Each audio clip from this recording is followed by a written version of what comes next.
हम अपना ये बखान करने नहीं आए हैं कि हम भाजपा को हरा सकते हैं कि नहीं। ये जनसभा नहीं है, ये राजनीतिक तकरीर करने का मंच नहीं है। इतने जगह पर भाजपा को शिकस्त दी गई, लेकिन हम अपना ये बखान करने नहीं आए हैं कि हम भाजपा को हरा सकते हैं कि नहीं। मैं तो सिर्फ आपको अपना परिचय बता रहा, क्योंकि आपके पास यहां से जाने के बाद अगर कोई सवाल रह जाए तो फिर मेरी तकरीर का कोई फायदा नहीं।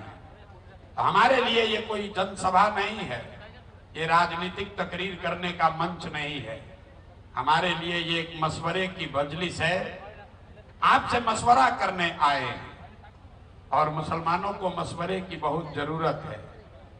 3 बरस मैं पैदल चला, 5000 से ज्यादा गांव में चलकर गया और मन से बहुत इत्मीनान से दावे के साथ कह सकता हूं कि पूरे बिहार में दलितों के बाद अगर सबसे ज्यादा गरीबी, बदहाली, फटेहाली कहीं दिखी तो वो मुसलमान भाइयों के गांव में दिखी है। अब जो आदमी यहां आएगा वो यही बताएगा कि हम अच्छे हैं, दूसरा खराब है। ये जन स्वराज की मजलिस है, तो हमारे साथी बता रहे हैं कि आपको लालू जी ने ठग लिया। ये जन स्वराज की मजलिस है, तो कोई भाजपा को दोष देगा, कोई लालू जी को, कोई कांग्रेस को। कल अगर राजद की मजलिस होगी उसमें दोष लगेगा किसी दूसरे को। आपके पास उपाय क्या है ये जानने का, कौन सही कौन गलत। तो मेरे भाई, आपके पास जो उपाय है वो आपके पैगंबर साहब ने दिया। पैगंबर साहब ने बताया कि जिस कौम को अपने रहनुमाओं की समझ न हो उसके ऊपर जालिम हुक्मरानों को मुसल्लत कर दिया जाता है। ये बात हम नहीं कह रहे हैं, ये बात तो पैगंबर साहब ने कही है।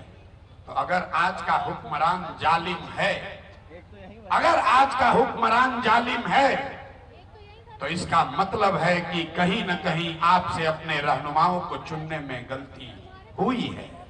बात लालू और प्रशांत किशोर की नहीं है, बात कांग्रेस और जन स्वराज की नहीं है। अगर मुसलमानों की ये दुर्दशा हुई है, अगर आज का हुक्मरान जालिम है, तो निश्चित तौर पर आपसे अपने रहनुमाओं को चुनने में गलती हुई है, तभी तो ये दुर्दशा हुआ है। मेरे भाई, हम ये जो बात बता रहे हैं, मुसलमानों के बीच जाकर बता रहे हैं कि जब तक आप अपने बीच से, अपने लोगों के बीच से अपना लीडर नहीं तय करोगे, तब तक आपका भला होने वाला नहीं होने वाला। जन स्वराज और दूसरे में क्या फर्क है? जन स्वराज मुसलमानों को ये कह रहा है कि आप अल्लाह से डरिए और हक के साथ खड़ा होइए। दूसरे दल ये कह रहे हैं कि आप भाजपा से डरिए और तादाद का हिस्सा बन जाइए। मेरे भाई, आपको तो इस्लाम में बताया गया कि आपको हक के साथ खड़ा होना है, लेकिन आप अपनी दशा देखिए, आपको हक की चिंता नहीं है, आपको तादाद की चिंता है। लोग हम लोगों से भी पूछ रहे हैं कि आपके साथ कितनी तादाद है, कौन आपके साथ है कि आपके साथ जुड़े कि आप भाजपा को हराएंगे। ये तो इस्लाम में जो बात बताई गई उसका ठीक उलट है। अगर तादाद की चिंता की गई होती तो इस्लाम तो शुरू ही नहीं होता। इस्लाम को बनाने वाले तो 2 लोग ही थे, तादाद तो उनके विरोध में थी। और आप अपनी दशा देखिए, आप इस्लाम को मानते हैं, लेकिन आप हक की बात नहीं कर रहे, आप तादाद की बात कर रहे हैं। अरे आपके हदीस में, सही मुस्लिम, सही बुखारी में आपको बताया गया, मुसलमानों को कहा गया कि आपकी ये जवाबदेही है कि हर मुसलमान को अपने बच्चे के साथ इंसाफ करना है। ये प्रशांत किशोर नहीं कह रहे हैं, ये तो पैगंबर साहब ने कहा कि हर मुसलमान को अपने बच्चे के लिए अच्छा नाम देना है, अपने बच्चों की तालीम और तरबियत करनी है। आप अपने दिल पर हाथ रखकर बोलिए, आज आधे से ज्यादा मुसलमान चाहकर भी अपने बच्चों के साथ इंसाफ नहीं कर पा रहे। और जिन लोगों की वजह से आपके और आपके बच्चों की ये दशा हुई है, उसके साथ तादाद का हिस्सा बनकर आप चलते जा रहे हैं। इसीलिए जन सुराज ये कह रहा है कि मेरे भाई एक बार ये भाजपा से डरना बंद करो, अल्लाह से डरना शुरू करो और हक के साथ खड़ा हो जाओ। आप में वो ताकत है, आप में वो ताकत है। आप अपना रहनुमा भी बनाओगे और अपने बच्चों के लिए इंसाफ भी हासिल करोगे। ये रास्ता जन सुराज बता रहा है। यहां जितने साथी आए हैं बरसों से MY समीकरण के हिस्सा हैं।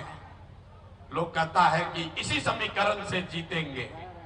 मेरे भाई, हम मन से रोज कहते हैं कि बिहार में MY समीकरण नहीं है, YM समीकरण है।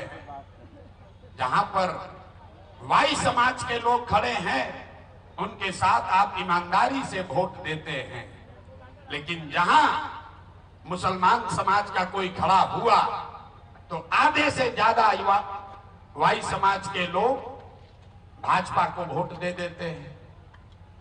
अब कोई कहेगा कि यादव समाज के लोग आपके साथ धोखा कर रहे हैं। बिल्कुल नहीं, ये यादव समाज की गलती नहीं है। मेरे भाई, ये यादवों की गलती नहीं है। आप अगर ये समीकरण किसी फॉरवर्ड के साथ, ब्राह्मण के साथ, कुशवाहा के साथ, दलित के साथ बना लोगे तो भी यही होगा। क्यों? ये रहस्य समझिए। पूरे देश में 80% हिंदू रहते हैं। पूरे देश में 80% हिंदू रहता है और भाजपा को वोट कितना मिला? करीब करीब 40%। इसका मतलब है कि इस देश में आज भी आधे से ज्यादा हिंदू भाजपा से इत्तेफाक नहीं रखता है, भाजपा को वोट नहीं देता है। तो 5वीं क्लास का विद्यार्थी भी बता देगा कि 80% हिंदुओं के देश में अगर भाजपा को 40% वोट आया, इसका मतलब है कि आधे हिंदुओं ने वोट दिया। तो बस आपको इतना समझना है कि कौन हिंदू भाजपा को वोट दे रहा है और कौन हिंदू भाजपा को वोट नहीं दे रहा। जब आपको लगे कि किसी एक जाति विशेष का हिंदू भाजपा को वोट देता है या नहीं देता है, तो मेरे भाई ये याद रखिए कि लोग कहते हैं कि बिहार में मोदी जी को वोट लोगों ने दिया है। तो मोदी जी की जाति का तो एक भी हिंदू बिहार में नहीं रहता है। तो मोदी जी को वोट दिया किसने? मोदी जी को वोट दिया किस हिंदू ने? मेरे भाई, मोदी को वोट उसने दिया जो विचारधारा के आधार पर भाजपा से मुतमईन है, भाजपा के साथ जाना चाहता है।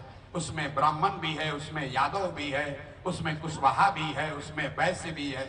किसी जाति में थोड़ा कम होगा, किसी में ज्यादा, लेकिन सभी जातियों में मोटे तौर पर 40 से 50% ऐसे लोग हैं जो भाजपा के साथ विचारधारा के वजह से जुड़े हुए हैं। अब आपके पास उपाय क्या है? उपाय तो सामने दिख रहा है, इसी फॉर्मूला में उपाय दिख रहा है। आधा हिंदू जो आज भी भाजपा के साथ नहीं है, उसको पहचानने की जरूरत है। वो कौन हिंदू है? तो हम आपको वो फॉर्मूला बता देते हैं, आपको आगे का रास्ता अपने आप दिखेगा। जो हिंदू गांधी की विचारधारा को मानने वाला है, वो यादव हो या ब्राह्मण, कुशवाहा हो या दलित, वो भाजपा को वोट नहीं देता है। जो बाबा साहब अम्बेडकर के विचारधारा को मानने वाला हिंदू है, वो भी भाजपा को वोट नहीं देता है। जो कम्युनिस्ट विचारधारा के मानने वाले हिंदू हैं, वो भी किसी जात के हिंदू हो, वो भाजपा को वोट नहीं देते हैं। जो समाजवाद, लोहिया जयप्रकाश के मानने वाले लोग हैं, वो भी भाजपा को वोट नहीं देता है। तो यही जन सुराज की सोच है कि इन 4 विचारधारा के मानने वाले हिंदुओं को अगर 20% मुसलमान के साथ जोड़ दिया जाए तो आप हुए 7, भाजपा हुई 40 और इसी से मुकम्मल राजनीतिक सामाजिक जीत हासिल की जा सकती है।